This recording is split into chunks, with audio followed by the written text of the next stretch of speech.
Herkese merhabalar. Yine yepyeni bir videoyla, yine şahane bir videoyla karşınızdayım arkadaşlar. Biliyorsunuz terk edilmiş yerleri, çekip gitmiş yerleri, içinde kimsenin kalmadığı ortamları sizlere görüntülemeye çalışıyoruz arkadaşlar. Yine bugün de onlardan bir tanesiyle karşınızdayız. İzmir Ödemiş'e bağlı Lübbey köyündeyiz arkadaşlar. Terk edilmiş hayalet köy diye geçiyor burası. Çok gelen olmuş, videolar çeken olmuş, filmler çekilmiş. Yaklaşık 11-12 tane film çekilmiş arkadaşlar burada. Birazdan zaten o filmleri de detaylarıyla size aktaracağım. Şimdi öncelikle bugün şöyle güzelce bir köyü turlayalım. Arkasından köyde arkadaşlar bir kahveci var. Köy terk edilmiş, bomboş ama köyün bir kahvesi ve bir kahvecisi var. Mehmet abimiz var. Birazdan onun yanına da gideceğiz. Mehmet abiyle enine boyuna derinlemesine bir sohbet yapacağız bu köyün hikayesiyle ilgili. Niye terk edilmiş, bu insanlar nereye gitmiş, bu köyün hikayesi nedir? Mehmet abiye tüm detayları soracağız. Mehmet abi sosyal medyada çok önemli, çok ünlü bir arkadaşlar. Bu köye çok gelen giden var. Bu arada arkadaşlar köyle ilgili YouTube'da İnli Cinli diye birçok videolar çekilmiş. Biz onlara katılmıyoruz. Biz köyün tarihi, kalıntı, ne bileyim böyle yöresel o evlerini, o zamanki tarzını ön plana çıkartmak için buradayız. Bizim videomuzda o tarz bir şey bulamazsınız. Şimdi size evleri ve köyü göstermek istiyorum. Öncelikle bu evin önünde durdum zaten. Şimdi bu evin önünde durmamın sebebi, bahsetmiştim arkadaşlar, köyde 11-12 tane film çekilmiş diye. Bunun 3-4 tanesi korku filmi arkadaşlar.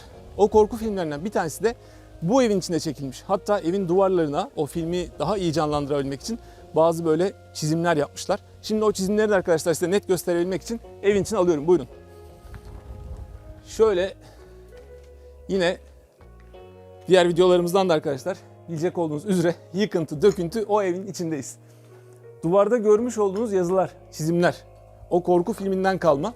Yani burada bunları görüp de hemen bir şeyler varmış diye bir şey aklınıza getirmeyin arkadaşlar. Bunlar insanlar tarafından yapılmış. Filmin bazı sahnelerini daha korkunç, daha böyle efektif hale getirebilmek için bunlar çizilmiş buraya. Yönetmenler tarafından, oradaki görevliler tarafından çizilmiş. Çok riskli. Daha da öteye gitmek istemiyorum. Çatı zaten çökmüş, çökmek de üzere. Buradan size detaylarıyla vermek istiyorum. O evlerden bir tanesi. Minicik, tek başına kalmış o evlerden bir tanesi. Yöre halkı buradan yaklaşık bir 10 kilometre ötede Çamyayla diye bir yer var arkadaşlar. Oraya göç etmiş. Burada tarım çok elverişli olmadığı için Çamyayla'da tarım yapıyorlar. Gidiyorlar, sonra kışları buraya taşınıyorlar. Fakat bir süre sonra Çamyayla'ya elektrik geliyor. Ve bu insanlar Çamyayla'dan geriye göç etmiyorlar. Orada kalıyorlar. Orada yaşamaya devam ediyorlar. O yüzden bu köy terk edilmiş bir vaziyette. Bu evi size gösterdikten sonra çok fazla burada kalmayalım. Çok ev var. Şimdi çıkalım. Ben sizi diğer evlere doğru geçirmek istiyorum. Dilerseniz şöyle sokağa çıkalım. Sokağın şöyle bir atmosferini, oradaki havayı size göstermek istiyorum. Çünkü sokaklar gerçekten çok orijinal. Şöyle yığma taş evlerin hala daha böyle ayakta kaldığı, şöyle derinlemesine devam ettiği evlerden bir tanesi. Yaklaşık burada ne bileyim böyle 100 tane falan ev var galiba. Bir gezelim, en ayakta kalanlarını, en güzel olanlarını, en güzel görüntüler çıkacak olanlarını sizlere göstermek istiyorum. Devam ediyoruz bakalım. Şöyle gidelim hadi.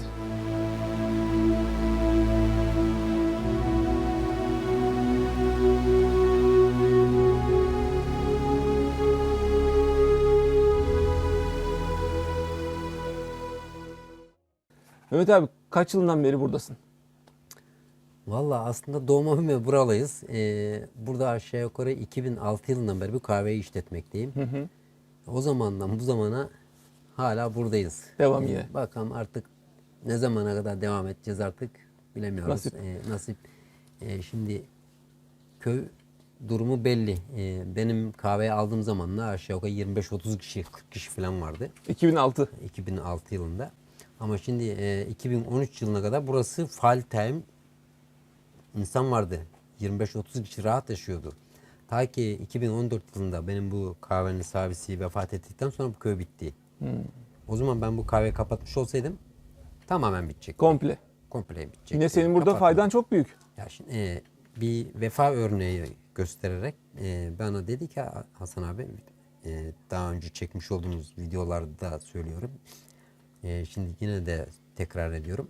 Son bir kişi kalınca kadar bu kahveyi aç diye bir vasiyet üzerine. Abi o Kahvecimin de bak tam ocaklıkta fotoğrafı var orada. Ocaklıkta Onu da yanında. Verelim yayına birazdan. Hasan abi O köye aşık biriymiş o zaman. evet, çok iyi bir insandı. Çok güzel bir insandı. Mekanı cennet olsun. Biz burayı 3.000 liraya aldım ben burayı. 2006'da 3000 liraya aldın. 3.000 liraya aldım. Vay be. 6 senede ödedim buranın Taksitli. borcunu. 50 lira, 100 lira, 150 lira, 200 lira, 250 lira böyle ödedim gittim. Abi rahmetli cennetlikmiş ya. Çok güzel bir abimizdi. Mekanı cennet olsun. O vefat ettikten sonra bu köy gitti. Bir de kalabalık bir ailesi vardı bunun. Geleni gideni çoktu. Ekmeğini yemeyen hiçbir insan yoktur. Çayını kahvesini içmeyen hiçbir insan yoktur. O ayakta tutuyordu o zaman bu O köyü. ayakta tutuyordu çünkü geleni gideni çoktu. Tabii. Hareket oluyordu. Hareket oluyordu. Ne zaman vefat etti o zaman köy bitti. Şimdi Mehmet abi şu an kaç kişi kaldı köyde yaşayan, oturan burada? Şu anda burada oturan 2 kişi var. Oo. 3 kişi var diyelim. Birisi arada sırada Yaylaya çıkıyor, gidiyor, geliyor. 3 kişi kalıyor. Hafta içlerde, hafta sonlarda biz geliyoruz. Bir de kahvaltı salonumuz var. Onlar da kalıyor. Bazen hafta sonları kalabalık oluyor. Dışarıdan da ziyaretçimiz de oldu mu Lübbe'nin nüfusu biraz daha Artıyor. kalabalıkla artıyor. Tabii. Ama önemli olan artması ileriki zamanlara dönük daha da bu evler restore olmasını Tabii. ben istiyorum ama artık ne zaman restore olur, ne zaman restore olmaz onu da bilemiyorum. Bakanlık çalışmaları falan yapıldı. Bekliyoruz artık. Sit alanı olarak ilan Sit alanı, edilmiş. sit alanı Şu an olarak. restorasyon yapılıyor fakat yeni ev yapılamıyor Yeni galiba. ev yapılamıyor. İşte basit usul tamirat izni alarak aslına uygun bir şekilde evini tamir etme şansın var. Evet. Ama aslına uygun bir şekilde. Yani beton olmayacak. Tabii. Normal taş duvar. Bu dokuyu O şekilde, bozmadan. Bu dokuyu bozmadan restore etmek isteyenler restore edebiliyor. Evet. İnsanlar buradan bu Çamyayla'ya tarım yapmaya gidiyorlardı. Sonra Evet. mevsiminde de göçüyorlardı. Tabii. Ama oraya elektrik gelince gittiler. Bir de artık göç yapmıyorlar. Gel git istemiyorlar. Aynen. Oraya yerleşik bir hayat kurdular. Evet. O yüzden de bu köy boşaldı O gitti. yüzden boşaldı. Kaderine terk edildi. Mehmet abi bir videonu da izledim.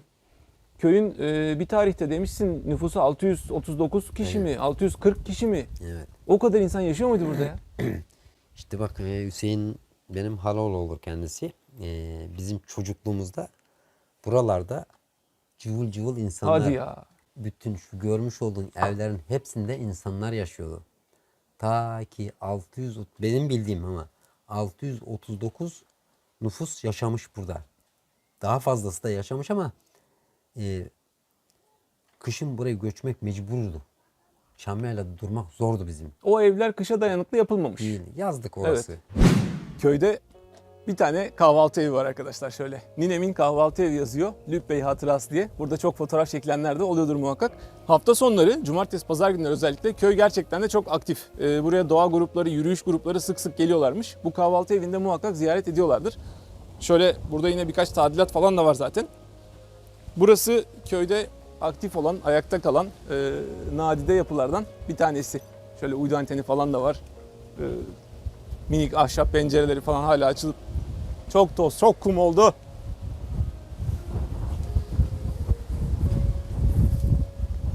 Konuşamıyorum. Çok rüzgar. Ağzıma kum girdi ya. Köy gerçekten de çok yüksek bir noktada. Dağın yamacına kurulmuş. Şöyle bakın görüyorsunuz. Ödemiş, Bozdağ zaten biliyorsunuz arkadaşlar. Kayak merkezi var. Kışın kar düşer buraya. Çok yüksek bir nokta. Buradan şöyle çok güzel açıyı, o manzarayı da yine görebilirsiniz. Hemen zaten bu manzaranın karşısına yani şu noktaya da Lübbey Butik Otel yazıyor arkadaşlar. Bakın burası butik otel. Tabii şu an faaliyette mi değil mi bilmiyorum. Hatta faaliyette değil diye düşünüyorum burası. Köyde bir kahvaltı evi var. Sadece tek faaliyette olan işletme orası diye biliyorum. Bu butik otelin şu an faaliyette olmadığını düşünüyorum. Tabelası var hala. Tabelayı görüyorsunuz bakın. Tabela yeni. Tabela çok yıpranmamış. Kapısında yine kilit var ama şöyle yine muhtemelen bu sağdaki bölüm butik otel. Sol taraf zaten hiç butik otel gibi durmuyor. İçi boş, ahır tarzı bir şey. Belki butik otel tarafı faaliyette olabilir, derli toplu olabilir. Buranın da içi gördüğünüz gibi bomboş. Hiçbir şey yok içinde, darmadağın kalmış. Sonra yine burada bakın bir köy çeşmesi var. O yıllardan kalma. Muhtemelen aktifti. Buradan sular akıyordu. Şakur şukur şakur şukur buradan buz gibi ellerini yıkıyordu insanlar tertemiz suyla. Sonra yine şöyle arkadaşlar devam edelim bakalım aşağıya doğru. Buraya saman balyelerini koymuşlar. Artık böyle bir oturmalı kalkmalı güzel bir otantik alan yaratmışlar galiba. Tabii biz hangi yoldan gidelim? Bu yoldan mı gidelim? Diğer yoldan mı diye bakarken şöyle sağdaki yoldan gidelim olmazsa. Burası çünkü çok temiz, güzel görünmüyor. Ay kedi yavruları var küçük küçük. Şöyle buradaki yola doğru ben bir alıp başımı şöyle bir gideyim bakalım. Şimdi diyor ki bir tanesi burada video çekenlerden, yine doğru mu yanlış mı? Tabii sen de daha doğru bilirsin bunu. Köyün ne zaman kurulduğu diyor tam olarak bilinmiyor diyor. Lübbey doğumlu ilk kişi diyor kayıtlara bakıldığında diyor, nüfus kayıtlarına bakmışlar. Lübbey doğumlu ilk kişi diyor 1830 yılında yazılmış diyor. Yani resmiyeti artık o tarihlerde geçmiş diyor. Tabii daha evveliyatı da bunun diyor bu mitolojik kralların çağına kadar gidiyor diyor ama bu nüfusa geçen diyor 1830 diyor. Hatta senin yine bahsettiğin bir videoda bir konu vardı. Bu Lübbey'in ismi nereden geliyor diye. Sardes kralının 2 tane oğlu var. Bir tanesi Lüb, bir tanesi Dap. 2 tane köy burada karşılıklı. Lübbey, Dabbey. Dabbey, Lübbey, Sart. O da babasının ismi değil mi? Evet. Krallık burası krallık. He. Burası beylik. Kralın oğlu yaşıyor. Bir diğer oğlu da Dabbey'de yaşıyor. Dabbey'de. Dabbeylik. Burası Lübbey. Biz Lübbey diyoruz. Lübbey aslında da He. D harfinin ne olacak? Lübbey. Lübbey diyoruz biz. He, Lüdbey. Ha, Lübbey. He. Lübbey. 2 Biz tane Lübbey. oğlunun Ha, ismi. evet. O da kendi ismi. Krallık. Krallık Lidyalılar zamanından kalma bir köymüş burası. Evet abi ne kadar eski ya. Çok eski şimdi. Yani Aşağı ne yukarı Osmanlı burada- zamanı ne Atatürk zamanı. Bu tarih öncesi ya. Paranın ilk bulunduğu zamanlar. Evet. Zaten Sart'ta bulunuyor para. Lidyalılar tarafından bulunuyor para. Bu bahsettiğimiz köyde. Evet. Sart'ta, Sart harabeleri var Lidyalıların orada. parayı bulduğu. Yani ben oraya gitmeni tavsiye ederim. Hadi ya bak bilmiyordum. Bir göreceksin oradaki şeyleri. Sütunlar var, o kolonlar var. Efes'teki gibi. Orası gibi. Aynı. Buraya ne Efes kadar aşağı antik yukarı kent. Mehmet abi orası? Aşağı yukarı 20-25 dakikada varır. Yakın. Efes antik kent. Burası Selçuk liman kentmiş zamanında. Ödemiş Ovası komple deniz. Orada parayı basıyor adam. Oradan katırlarla, atlarla buraya getiriyor. Mehmet abi paranın Buradan kalbiymiş Ödemiş'e- burası ya. Aynen. Buradan Dabbey'e iniyor. Dabbey'den teknelerle Selçuk liman kente gidiyor. Efes'e geçiyor Efes'e değil mi? geçiyor. Orada nereye, hangi memlekete gidecekse oradan Oradan dağıtım istediği yapıyormuş. yerlere, uzaklara Ha. kaçıyor gidiyor. Böyle anlatıyorlar. Ben bilmiyorum da şimdi Evet. dediğim ben biliyormuş gibi olur. Bilmiyorum. Öyle anlatıyorlar bizim İlla ki bunun bir büyüklerimiz. doğruluk payı vardır Doğruluk Mehmet abi. muhakkak Tabii. var Buranın yani. yerlisi niye kendi tarihini yanlış anlatsın yani? Yıkılmış, dökülmüş evler. Bismillahirrahmanirrahim. Şöyle evin içinde yine bir detaylı gösterelim mi arkadaşlar? Terk edilmiş abi ya. Kimsecikler yok. Bismillahirrahmanirrahim. Burada da yine aman Mehmet. Kameraman Mehmet. Burada da yine bölüm var ama altı boş bu ahşabın. Yeri görüyorum. Pek bana güven vermedi. Ahşabın üstüne çıkmayalım. Burada da yine şöyle bomboş kapısı açık bir ev bulduk. Bunu da size göstermek istedim. İçine girmek istedim. Şöyle evden çıkalım olmazsa evde çünkü gösterebilecek olduğumuz hiçbir şey yok. Ayakta kalmış bir çatı var bunun biraz daha. Bir nebze daha. Dışarıya çıkalım yine. Yola devam edelim. Bu tarz çok evler var burada. Çok. Bir sürü ev var. İstemediğin kadar. Şöyle buradan yine yolumuza devam ediyoruz bakalım. Çok da sıcak bir günde geldik. Felaket sıcak. Ona rağmen çekim yapmaya devam ediyoruz. Köy arkadaşlar çok büyük. Karşıki yamaçta bile hala evler var. Tam böyle bir yamacın iki tarafına kurulmuş. Sağına soluna bir sürü ev yapmışlar. Biz şu an daha yüksek olan, daha değerli toplu olan yamacındayız. Buradan devam ediyoruz bakalım.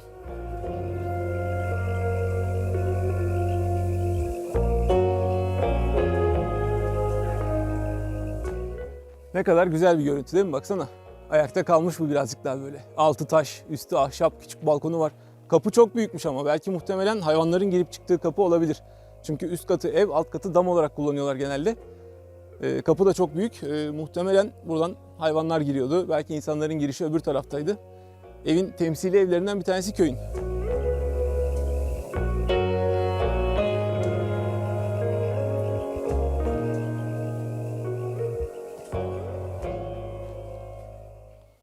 Mehmet abi sen böyle gelenle gidenle biz gibi böyle hani böyle tanıtanlarla, sohbet edenlerle sen burayı bayağı iyi tanıtmışsın. Maşallahın var. O kadar da iyi tanıtmışsın ki hatta senin yine videolarda anlattıklarından duydum. Burada bir sürü film çekmişler adamlar. Tabii. Yani ben birkaç tanesini şöyle not aldım. Yine yanlışım olursa hani sen devreye gir. 2012 yılında 2 tane film çekildi demiş. Bir tanesinin hatta ismi Satılık Lübbe diye. Köyü satmıyoruz Terk gibisinden. edilmiş Kartal Yuvası. Terk edilmiş Kartal Ben de Yuvası. oynadım onda. Öyle mi? Tabii onda oynadım ben. Yönetmenimiz Mehmet Genç, Osman Berber hocamız falan. Oyuncu yok. Dedik bir minibüs şoförü arkadaşımız var Derebebekler'den. Dedi ya oynayın. Dedik oynarız. Kahvede çekildi. O zaman benim birader kahvecilik yapıyordu burada. Ben yapmıyordum. Onu bırakmıştım. Oynadık.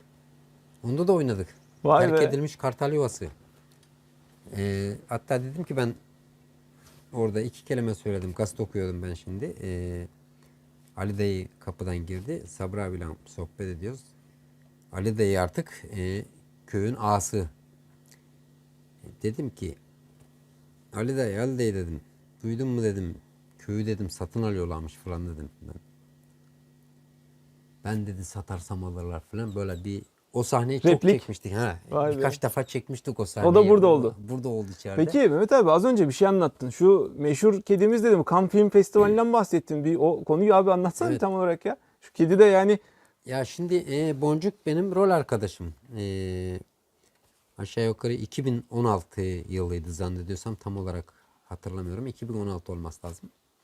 Böyle sizin gibi kardeşlerimiz geldi. Şov sinema bölümü okuyan öğrenci kardeşlerimiz son sınıf öğrencisi okul ödevi için buraya geldiler. Burada bir belgesel çekmek istiyordular. İyi dedim çekelim. Çekin dedim. Hiç kafanız göre dedim, takılın. Ben de bir şeyler anlatınca dediler ki ya Mehmet abi biz dediler sana oynatacağız bu işe de belgeselde. Hem dediler köyü tanıtmak için daha işi olur. Hem sen seslendireceksin hem de oynayacaksın. Tamam oyna olur. Kulaklarını çınlatalım. Baran Vardar yönetmeni. inşallah onlar da izlerler. Onlar da izlerler. Daha 2000 şeyden önce belgeselden önce 2012'de bir tane daha çektik biz İzmir'de yine sinema televizyon bölümü öğretmeni Özer Kesemen hocamız var. Onunla bir şey çektik. Onu ama ben oynamadım onda. Onlarla da katkıları çok oldu. TRT'nin olsun katkıları çok oldu. Zaten belgeselimiz TRT için çekilmişti. Vefa belgeselimizin ismi. Onda oynadık. Boncuk da o esnada benim kucağımdaymış. Hüseyin Haloğlu'nun da babası da yanımda. Onunla sohbet ediyoruz biz. O esnada bizim çekimlerden haberimiz yok. Yokmuş gibi. Farkında değilsin. Farkında değiliz. Sohbet ediyoruz falan. Boncuk da o zaman kucağımdaydı benim. Enişte diyor ki burada diyor bir sarı kedi var diyor. Bu ondan korkuyor diyor. Yok dedim ya korkmaz ondan falan. Ben böyle konuşuyoruz biz. Bu seslerimiz bilen kayıt altına alınmış bizim. İşte o zamandan bu zamana 2012 yılı bu. 2012 yılından beri terk etmiyor. En iyi arkadaşım Boncuk. Cannes'a gittik. Türkiye genelinde 11 ödül aldık.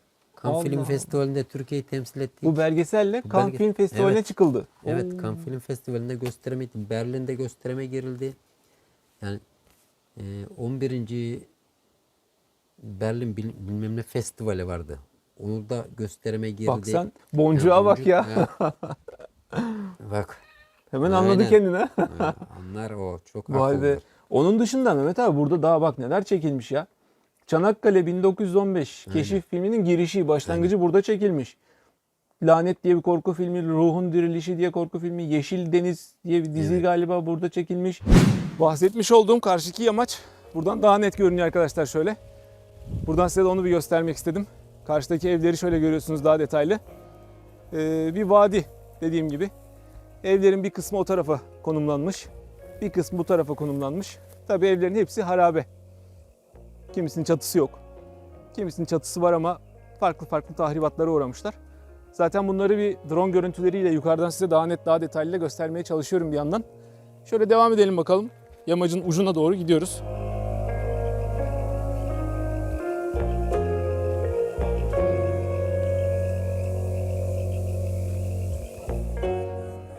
Beni abi bu köyde bırakın yani. Bak şurayı gördükten sonra beni bu köyde bırakın dedim yani. Şu manzaraya baksana ya. Şöyle çam ağaçları, çam ormanı.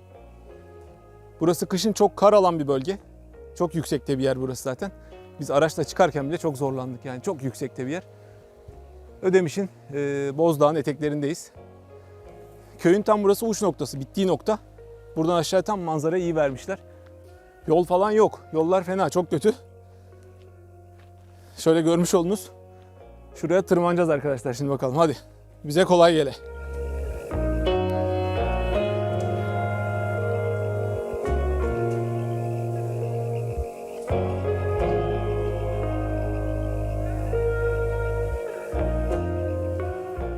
Evler gerçekten çok büyük tahribata uğramış. Yani benim bildiğim burası yani 20 yıldır falan artık sahipsiz. 20 yıldır falan bakımsız ama evler sanki atom bombası düşmüş gibi köye ya. Şöyle kapı açık. Bismillahirrahmanirrahim. Abi hiçbir şey yok. Ahır. İçeride büyük kaya var zaten. Ahır. Bomboş. Bırakılmış. Taş ev olduğu için zaten yanları falan bir sıkıntı yok. Çökmemiş de. Direkt çatılar ahşap. Komple aşağı inmiş. Şöyle bakalım gidelim bu tarafa doğru. Bu tarafta da yine çok sağlam bir ev görünmüyor. Böyle gidip gezdiğimiz yerlerden bir tane ev alsak mı acaba ya? Zaten köye muhtar yaparlar bizi alsak. Evet abi nereye geldik? Şöyle bir noktaya geldik. Burası sanırım köyün hemen hemen en yüksek noktalarından biri. Çünkü karşıki yamaçtaki evleri de buradan görebiliyoruz. Ne bileyim buradaki vadiyi de görebiliyoruz. Burası hakim noktalardan bir tanesi. Şahane. Burası da çok güzel. Görmüş olduğunuz gibi yine artık ev demeye şahit ister. Yıkılmış gitmiş. Yerle bir olmuş abi. Buradan şöyle tekrar geçiyorum şu soldaki aradan. Şu yoldan bir geçelim bakalım ne varmış.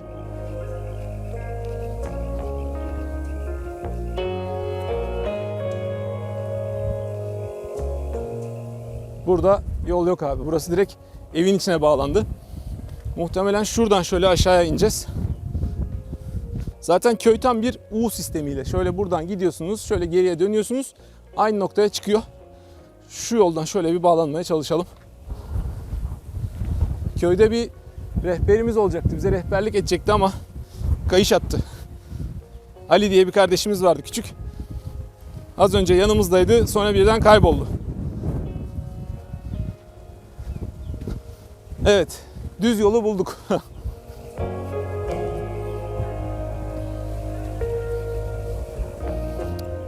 Oo, burası daha güzelmiş. Burası tam yürüyebilecek olduğumuz bir yol şeklinde. Vallahi sürekli aynı şeyi söylüyorum ama manzara beni benden aldı ya burada.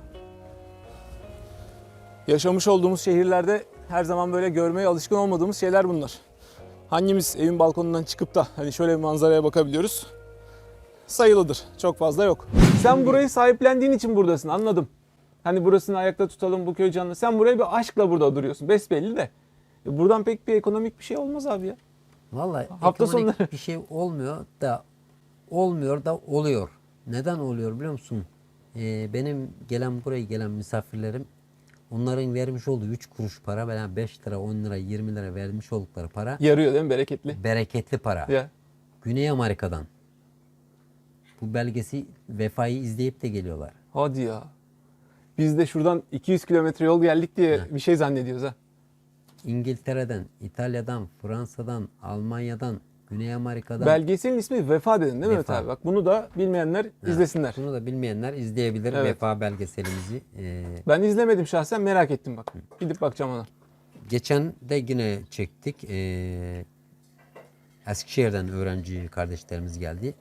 Taş Kahve'nin veliahtı Hüseyin Ali. Benim oğlan oynadı bir onda. Bayağı da bir şeyler yapmaya Yalnız- çalıştık. Mehmet abi burada Bak şimdi ben böyle çok sık sık terk edilmiş yerlere gidip çekim yapıyorum böyle de. Abi burası keşfedilmiş ama parlayamamış bir yer. Yani buraya herkes bir şey çekmeye geliyor. Bak benim gittiğim birçok yer var. Kimsenin bir şey çektiği yok. Terk edilmiş bir yer. Ben gidiyorum çekiyorum. Belki ikinci kişi daha gittiyse o çekiyor. Abi burayı Hollywood gibi yapmışlar. Gelen giden bir şey çekiyor burada. Burayı kana gittik. Tabii. Oradaki Evet abi lafını balla kesiyorum. Yengem de çayı koydu. Bir yanına otursak alsak Tamam, olur mu? olur. Gel yengecim. Mehmet abinin eşi arkadaşlar. O da yine içeride bize çay hazırladı şimdi. Sağ olsun ellerine sağlık. Onu da yengecim hoş geldin. Hoş bulduk. Nasılsın, Sizler iyi de misin? Hoş geldiniz. İyisin inşallah. İyiyiz Allah çok şükür. Sizleri sormalı. İyiyiz. Mehmet abiyi bir alıkoyduk böyle ama bize kızmadın değil mi? Bir 5 dakika oturttuk Mehmet abi. İşi gücü var mıydı? Ya, rica ederim. Valla sağ olasın. Allah razı olsun. Mehmet abi burada şimdi evler ne kadar yıkıntı döküntü olsa da hani bazen büyük şehirlerde insanlar böyle yerlere merak salıyorlar ya da yarın insan da merak salabilir. Ev alınıyor mu, böyle bir alma satma durumları şu an var mı, yoksa öyle kimsenin ne aldığı ne sattığı var mı? Nasıl durum şu an? ya şimdi mesela burada ev 20-25 tane falan ev satıldı. Güzel bir şey o zaman. Güzel bir şey. İşte bunlar da alan kişiler de restore yaparsa Çok güzel olur. yani o zaman burası bir Şirince, Çok güzel olur. bir Birgi, Tabii. bir Safranbolu. Ya Yani olabilir. Tabii. Olmayacak diye bir şey yok. Yeter ki insanoğlu yapacağım ben bu işi desin. Yapsın. güzel. O zaman insanların bu tarafa hani böyle bir ilgisi de varsa bir gelecek adına bir şey görüyorlar buradan demek Mehmet abi. Sen doğru yoldasın yani, bak bu köye bir şeyler olacak o zaman. Yani Evet. bir Ya şimdi bak mesela ben kaç defa bu kahve satılığı çıkardım. hadi ya. Bak reklam Arkası satılık mı onun? reklamımızı da yapalım. Ha? Taş kahve Taş satılık. satılık. İsteyene 1 trilyon. Oo, fiyat da ortada bak. Fiyat da ortada. Varsa para hadi gel. Aynen. Şimdi ben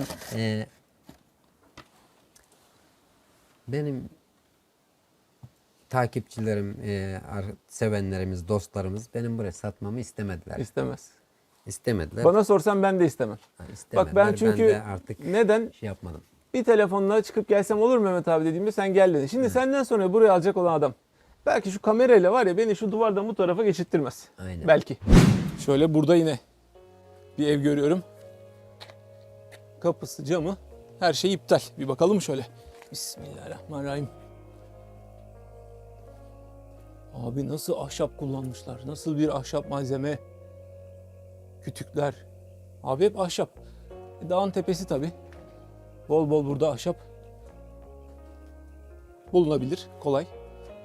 Hala o günden kalma bir ceket var, mont var burada. Örme duvarlar, kiremitler. Çökmek üzere olan bir tavan tepemize. Allah muhafaza. Evlerde hiçbir şey yok. Bir merdiven var böyle ama yukarıya çıkma şansı buradan yok maalesef. Zaten güvenli de değil. Üst katın zemini de muhtemelen şeydir. Çok deforme olmuştur, çökmek üzeredir. Şöyle buradan da geçelim tekrar. Aynı sokağa geldik galiba. Bu sokaktan zaten az önce geçiş yapmıştık. Şimdi bir üst tarafa doğru geçelim. Arkamda görmüş olduğunuz yer arkadaşlar köyün camisi. Lübbey Camisi. Minaresi yok. İçerisi caminin pırıl pırıl, hala daha nasıl diyelim, aktif. Hala daha tertemiz, kullanılabilir vaziyette. Kapısı kapalı, içine giremiyoruz, şu an çekemiyoruz. Caminin minaresi yok. Ondan bahsetmişlerdi. Bir burada yaşayan abilerimizden bir tanesi anlatmıştı onu da. Caminin minaresi yapan ustalar tarafından arkadaşlar gündüz yapılıyormuş, gece yıkılıyormuş. Gündüz yapılıyormuş, gece yıkılıyormuş. Sebebi de şu: ustalar yevmiye tarzı çalışıyorlar, karın tokluğuna. Yani minareyi yaparlarsa, camiyi bitirirlerse iş sona erecek. Gündüz yapıyorlarmış, yevmiyeyi alıyorlarmış. Gece bu minareyi yıkıp tekrar baştan başlıyorlarmış. Yani iş bitmesin, kazanç durmasın diye. Öyle bir rivayeti var. Çok eskilerden anlatılmış. Bana da söyleyen dedi ki dedelerimizden biz böyle duyduk diye. Bilmiyorum artık doğru mu yalan mı? Onu da size aktarmak istedim.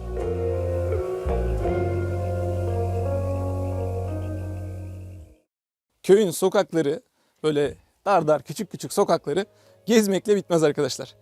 İnsanların zaten buradan gitmesinin bir sebebi de böyle şu küçük sokaklar. Burada insanlar rahat hareket edememişler. Traktörlerini, arabalarını, eşyalarını burada kolay hareket edememişler. O yüzden yaylaya geçmişler. Yayla dümdüz. Orada bu insanlar arabasında, traktöründe tarım uğraşlarını da rahatlıkla yapabilmişler. Bu yüzden gittiklerini buradan biliyoruz. Elektriğin de o mahalleye buradan daha önce gelmesi gitmek için bir sebep daha olmuş. Dolayısıyla da burada böyle bir sürü ev, hala ayakta kalan bu evler hepsi bırakılmış, atıl bir şekilde kalmış.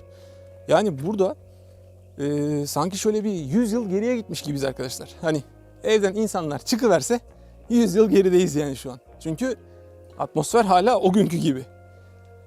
Elektrik, su buraya ulaşmış ama her yere değil. Sokak lambaları için falan ulaşmış. Evlere çekilmemiş. Kışın burası kar gören de bir yer zaten. Isınma sorunu da zaten var.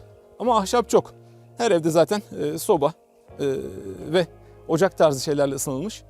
O pek problem olmamış ama insanların buradan göç etmesinin sebebi bu köyün birazcık kullanışsız olması. Bunu da fırsat bilen YouTuber'lar arkadaşlar buraya hemen çökmüşler. Hemen klasik biliyorsunuz paranormal işler burada üretmişler kafalarında. Bolca o tarz videoları dayamışlar arkadaşlar burada siz sevgili izleyenlere. Fakat ben o konulara girmiyorum bile. Zaten köylü bu konuda artık o kadar rahatsız olmuş ki. Yani buraya o tarz video çekmeye gelecekseniz gelmeyin kardeşim diyorlar. Bu köyü tanıtacaksanız, bu köyü gelişimine katkıda bulunacaksanız buyurun gelin diyorlar. Zaten Mehmet abimizin de en çok istediği şey köyün böyle Şirince gibi olması. Nasıl diyelim? O hale gelmesi. Köyün böyle bir turizm açısından daha böyle kullanılır hale gelmesi. İnsanların burasını ziyaret etmesi. Köyün daha bilinir olması. Köy zaten şu an sosyal medyada gerçekten bilinir olmaya doğru yürümüş abi gidiyor. Yani şu manzaranın şu güzelliğine bakar mısınız? Bakın şimdi şuradan kameraman arkadaşımdan da rica edeceğim. Bak şu görüntüye bak. Bak evler. Burası dere. Aşağıda bir dere yatağı var. Şöyle gidiyor dere. Şu evlerin şuradaki dereye bakan yüzüne bakın şöyle bir. Abi balkonlu böyle insanlar orada bir oturmuş seyir terası gibi çayını kahvesini içmiş. Ne kadar güzel bir doğa gerçi burayı birazcık hani geri almış, teslim almış ama ona rağmen şuradaki doğallık, şuradaki saflık, o ilk günlerdeki hali muhteşem görünüyor. Bazı ağaçlar bile yıkılmış. Su çok fazla burada. Dediğim gibi Bozdağ'ın eteklerindeyiz. Kışın çok kar gören bir bölge. Kar suları da eriyince tabii dereleri dolduruyor. Ağaçlar falan kırılmış, dökülmüş. Şöyle bu sefer neredeyiz şimdi? Az önce karşıki yamaçtaydık arkadaşlar. Şöyle kolumla göstermiş olduğum istikametteki karşıki yamaçtaki evleri çekmiştik. Şimdi bu tarafa geçtik. Bu tarafta da şöyle küçük bir yol var yine. Bu yamaçtaki evleri de yine bir görmek istedim. Hatta bakın evin içinde halı var şöyle. Onu rica edeyim Mehmet'ten. Kardeşim Mehmet, halıyı gösterebilirsen. O günlerden kalan bir materyal. Evin içinde hala o gün kullanılan eşyalardan bazıları duruyor. Kapısı camı kapalı olduğu için bozulmamış tabii. İçeride halı sağlam bir şekilde kalmış. Evlere yine bu taraftan bakmak gerekirse ne var diye minik minik patika yollar var abi. Bu köyde anca bisiklet, motosiklet iş yapar. Hani buradan şimdi yol nerede, asfalt nerede? Sen oradan arabayla bir in bakayım şu eve. Bir odun kömür taşı bakayım hadi. Mümkün mü? Değil. Yazın yaylaya göç ediyorsun. Yatağını, yorganını, eşyanı hepsini toplayacaksın. Nasıl gireceksin abi? Nasıl arabayı dolduracaksın? İnsanlar bu git gel işinden sıkılmışlar. Artık oraya yerleşmişler, bırakmışlar. Bir daha buraya geri dönmemişler. Şurada yine yukarıda, yamaçta üst noktada birkaç ev var. Size onları göstermek istiyorum. Oradaki evler de yine çok güzel bir hakim tepeye çünkü bakıyorlar. Oradaki evlerden birkaç görüntü alalım. Bolca nar ağacı var burada. Az önce de bahsetmiştik zaten.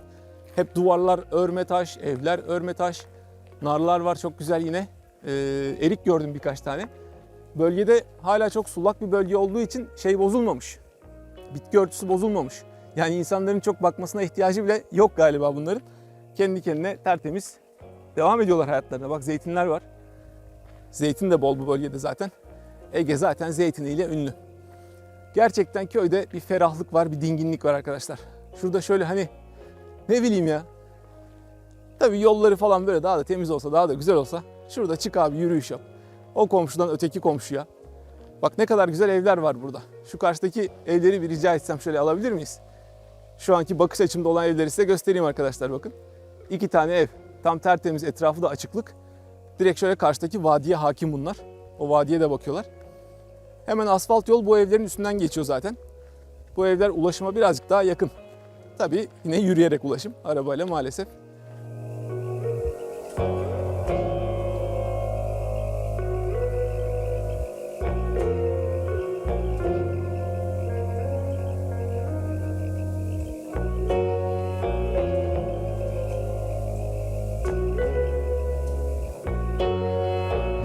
Evet arkadaşlar şu an Lübbey köyünün okulundayız. O günlerden kalan okul. Birkaç tane abiyle karşılaştım. Dedi ki ilkokul 5'e kadar ben burada okudum dedi. Hatta yine yukarıda bir yazı var ama şöyle bir Atatürk sözü olabilir. Kurtaranlar, ülkeleri kurtaranlar, cumhuriyetleri kurtaranlar gibi falan. Tabii devamını okuyamıyorum. Buranın okulu buymuş. Bir bakalım okulun içi acaba ne halde?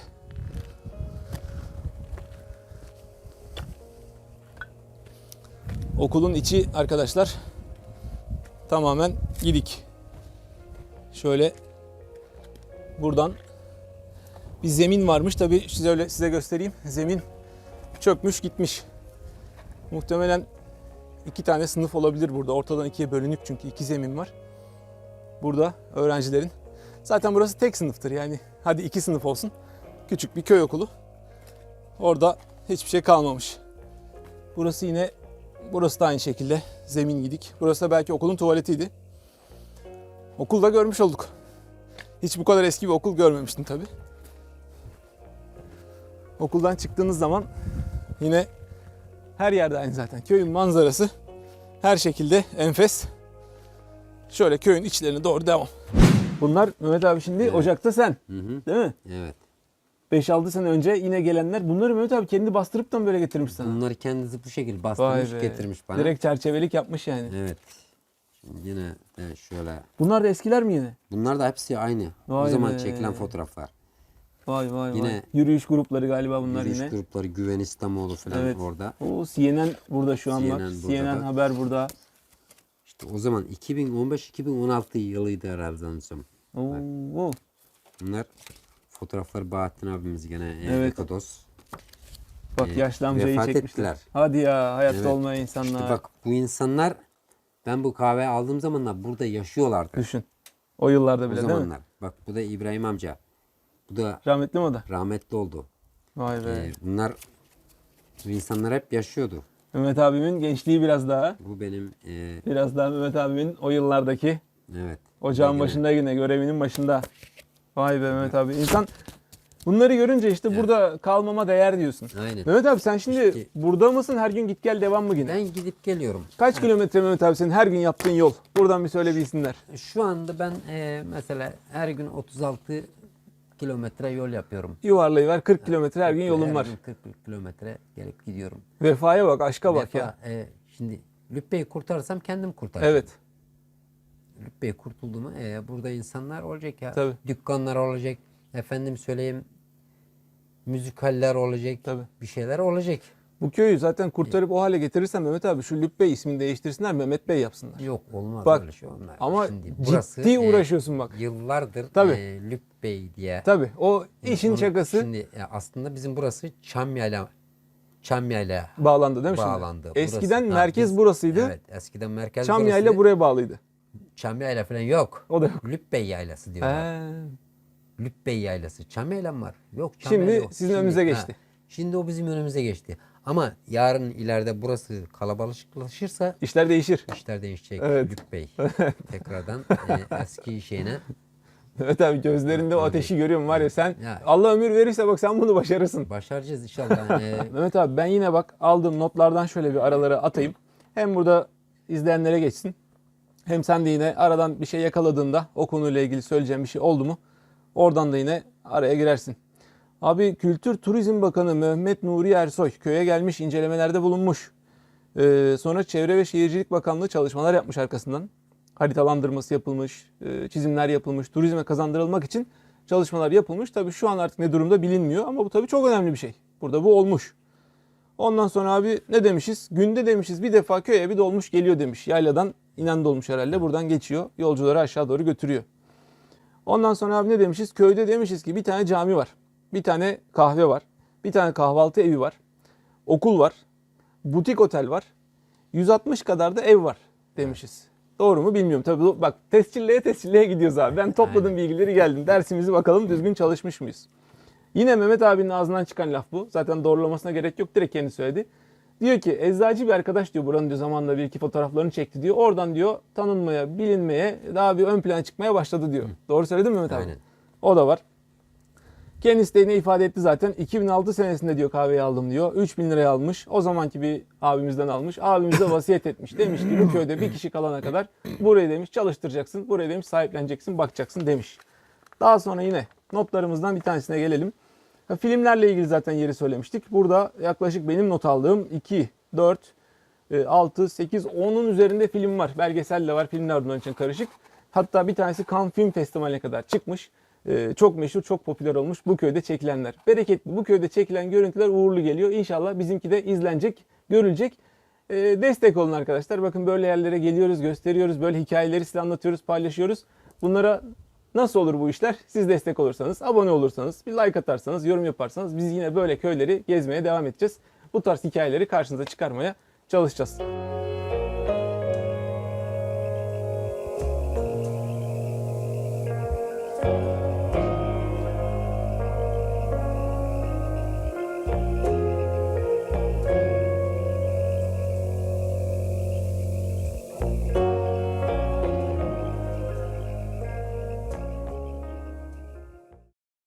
Şunu bir kısa not geçmeden edemeyeceğim. 2018 yılında bizim buraya A Haber'le bir röportaj yaptım. O röportajda akşam A Haber'de yayınlanıyor. Cumhurbaşkanı görüyor bizim röportajı. O gün de bakan atanıyor. Mehmet Nuri Ersoy. O gün o hafta atanıyor. İlk görev yaptığı yer burası, Lübbey. Mehmet abi hikayeyi tamamla diyorum da hikayeden hikayeye ya. Baksana Ha, işte konuya ya. tamam, işte sen orada en son dedin ya. Evet. İşte ondan doğru kapatıp gideceğim. Helal olsun ya. Bakan geldi. Gezdi, dolaştı. Bu köy komple sit alanı. Kültür ve Turizm Bakanı bunu restorasyon için üstlendi. Lübbey'in restorasyonunu üstlendi. Hala da Mehmet Ersoy söylüyor YouTube kanallarında falan. Orada da görebilirsin. Buradan sizin aracınızla Kültür Bakanı'na sesleniyorum. Sayın Bakanım, Biz buradayız. biz buradayız. Yaklaşık 2018'de gelmiştiniz. Evet. Hala daha bir şey göremiyoruz. Evet. Bir ufaktan bir el atsanız artık diyorum, şu en azından evler yapılmadan önce camiyi yapsanız da yıkılmadan kurtarsak camiyi. Bir yerden başlasak. Bir yerden başlayalım. Geldiğiniz için ayaklarınıza sağlık, yüreğinize sağlık. İnşallah bu çekmiş olduğumuz belgesel güzel yerlere gider, güzel insanlar izler. Daha çok tanıtım olur. Daha da sizi böyle şeyleri videolar çekmeye, belgeseller çekmeye teşvik etmesi dileğiyle İnşallah. ben çok çok teşekkür ederim. İnşallah Mehmet abiciğim. Biz teşekkür ederiz. Başarılarınızın devamını dilerim. Bize kapını açtın, bizi burada ağırladın. Her zaman. Burası Ee, benim değil, burası sizlerin. Burası artık benim gelen misafirlerimin. Hepsinin. İnşallah, inşallah Burası Mehmet artık, abicim. Biz de çok teşekkür ederiz. Bizi burada ağırladı Mehmet abimiz. Sorularımıza cevap verdi. Bize vakit ayırdı. İnşallah sizlere de yine kıymetli bilgiler aktardı. Biz de izlediğiniz için çok teşekkür ediyoruz. Şimdi buradan ufak ufak ayrılıyoruz. Yine köyün içinde şöyle gezerek artık yukarılara doğru çıkmaya başlıyoruz.